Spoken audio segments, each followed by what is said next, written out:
Halo anak-anak, salam jumpa kembali dalam pelajaran Pendidikan Agama Katolik dan Budi Pekerti kelas 3. Materi yang akan kita bahas pada hari ini adalah Sakramen Tobat.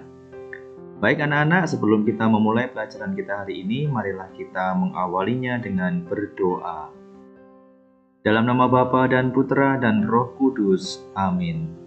Bapa yang Maha Pengampun, kami banyak melakukan kesalahan terhadap ayah, ibu, kakak, adik, teman, dan guru.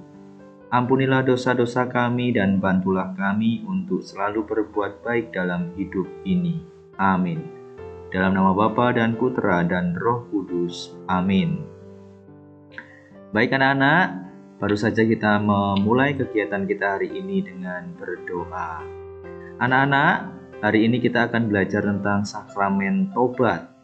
Namun sebelum kita masuk ke Sakramen Tobat, Bapak mau bertanya, kira-kira apa itu sakramen ya?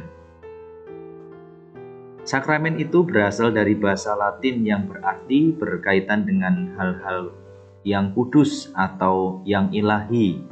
Sakramen juga berarti tanda dan sarana keselamatan manusia. Karena sakramen adalah tanda dan sarana keselamatan, maka dapat membantu pribadi penerimanya untuk berkembang dalam kekudusan dan berkontribusi kepada pertumbuhan gereja dalam amal kasih dan kesaksian. Nah, itulah anak-anak arti dari sakramen.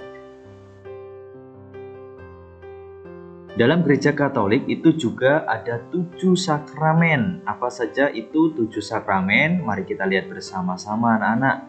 Yang pertama adalah sakramen baptis. Yang kedua adalah sakramen ekaristi. Yang ketiga adalah sakramen krisma. Nah, inilah yang disebut dengan sakramen inisiasi, yaitu sakramen baptis, ekaristi, dan krisma. Yang keempat itu ada sakramen tobat. Yang kelima ada sakramen perkawinan. Yang keenam sakramen imamat. Dan yang ketujuh sakramen pengurapan orang sakit. Nah anak-anak, itulah 7 sakramen dalam gereja Katolik. Nah hari ini kita akan membahas tentang sakramen tobat, sakramen yang keempat. Nah anak-anak, apa itu sakramen tobat?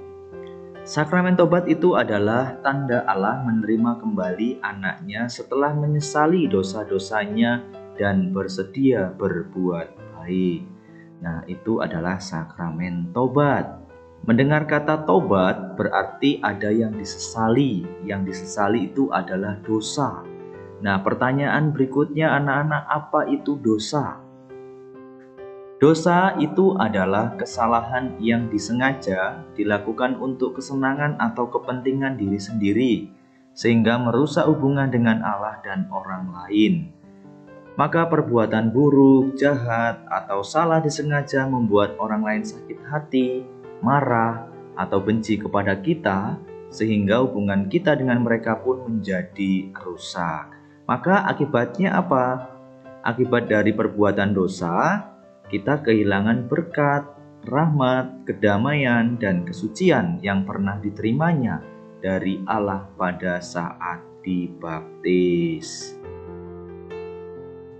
Nah, untuk menjalin kembali hubungan baik dengan Allah dan sesama, kita perlu bertobat atau perlu mengaku dosa. Tobat itu adalah kembali kepada Allah, kembali ke jalan yang benar. Nah, Tuhan telah mengampuni orang-orang yang berdosa. Para rasul pun diberi kuasa untuk mengampuni dosa. Demikian juga saat ini para uskup dan imam juga menjadi saluran rahmat pengampunan yang dapat memulihkan hubungan orang berdosa dengan Allah dan sesama. Nah, baik anak-anak yang terkasih, mari kita melihat video kitab suci dari Injil Yohanes bab 8 ayat 1 sampai 11.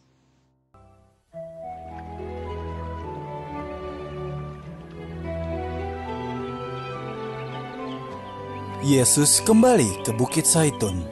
Tetapi keesokan harinya, pagi-pagi benar, ia sudah berada lagi di Bait Allah. Orang banyak segera berkumpul, lalu ia duduk serta berkata-kata kepada mereka. Sementara ia berbicara, ahli-ahli Taurat dan orang-orang Farisi membawa seorang wanita yang kedapatan sedang berzina dan menempatkannya di hadapan orang banyak. "Guru, Kata mereka kepada Yesus, perempuan ini tertangkap tengah berzina. Taurat Musa mengatakan bahwa ia harus dibunuh. Bagaimana pendapat guru?" mereka sedang menjebak dia supaya mengucapkan sesuatu yang dapat digunakan oleh mereka untuk menyalahkannya. Tetapi Yesus membungkuk dan menulis di tanah dengan jarinya. Mereka terus-menerus meminta jawaban. Sebab itu, ia berdiri dan berkata, "Baiklah, lempari dia dengan batu sampai mati. Tetapi hendaknya orang yang tidak pernah berdosa melempar paling dahulu." Kemudian ia membungkuk dan menulis lagi di tanah. Pemimpin-pemimpin orang Yahudi itu menyelinap keluar seorang demi seorang, mulai dari yang tertua. Akhirnya, hanya Yesus sendirilah yang tertinggal dengan wanita itu di hadapan orang banyak. Yesus berdiri lagi dan berkata kepadanya, "Mana orang-orang yang menuduhmu? Tidakkah ada seorang pun yang menghukum engkau?" "Tidak ada, Tuan." katanya. Maka kata Yesus, "Aku pun tidak. Pergilah dan jangan berbuat dosa lagi." Baik anak-anak yang terkasih, baru saja kita mendengarkan sabda Tuhan dari Injil Yohanes bab 8 ayat 1 sampai 11. Nah, anak-anak, tadi dikatakan bagaimana Tuhan sangat senang dan akan mengampuni atau menerima kita kembali jika kita menyadari kesalahan kita dan bertobat untuk kembali kepada Tuhan. Sebesar apapun dosa kita dan sesering apapun kita melakukan kesalahan, hati Tuhan selalu terbuka untuk kita. Asalkan kita sungguh-sungguh bertobat dan mau kembali ke jalan yang benar. Bertobat berarti kembali kepada Tuhan, sesama, dan lingkungan. Seperti dalam kisah perempuan yang berdosa, Yesus tidak menghukum orang yang berdosa, melainkan mengampuni dosanya dengan mengatakan, "Aku pun tidak menghukum engkau. Pergilah dan jangan berbuat dosa lagi mulai dari sekarang." Anak-anak yang terkasih dalam Tuhan, Yesus memberikan teladan kepada kita agar kita saling mengampuni dan jangan menganggap diri kita lebih baik dari orang lain. Maka Tuhan Yesus itu Maha Rahim, Tuhan Yesus itu Maha Pengampun. Anak-anak yang terkasih, kita lanjutkan kembali. Dalam pengakuan dosa itu ada 5 tahap. Apa saja kita lihat bersama. Yang pertama, menyadari dan mengakui dosa-dosanya. Yang kedua, menyesali dosa-dosanya. Yang ketiga, berniat untuk tidak berbuat dosa lagi.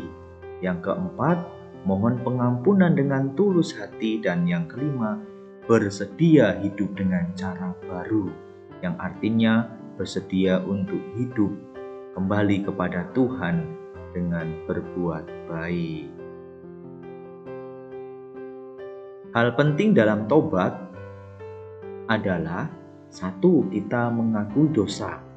2. Allah memberikan rahmat pengampunan.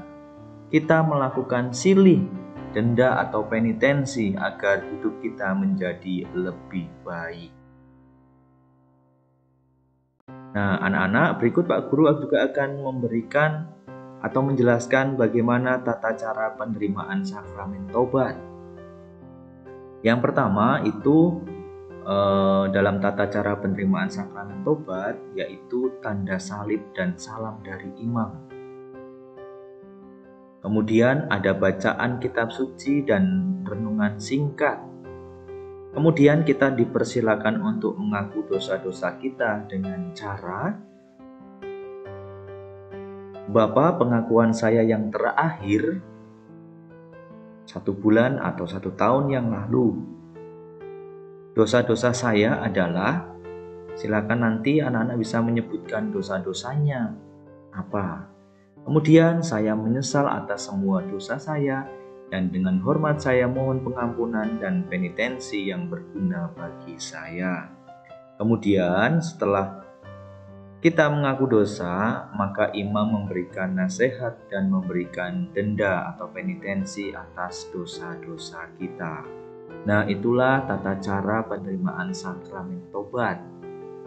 Anak-anak yang terkasih dalam Tuhan, Pak Guru akan memberikan tugas. Silakan nanti anak-anak bisa membuka modul agama di halaman 20 sampai 21. Silakan anak-anak kerjakan semua soal-soal yang ada di modul agama halaman 20 sampai 21.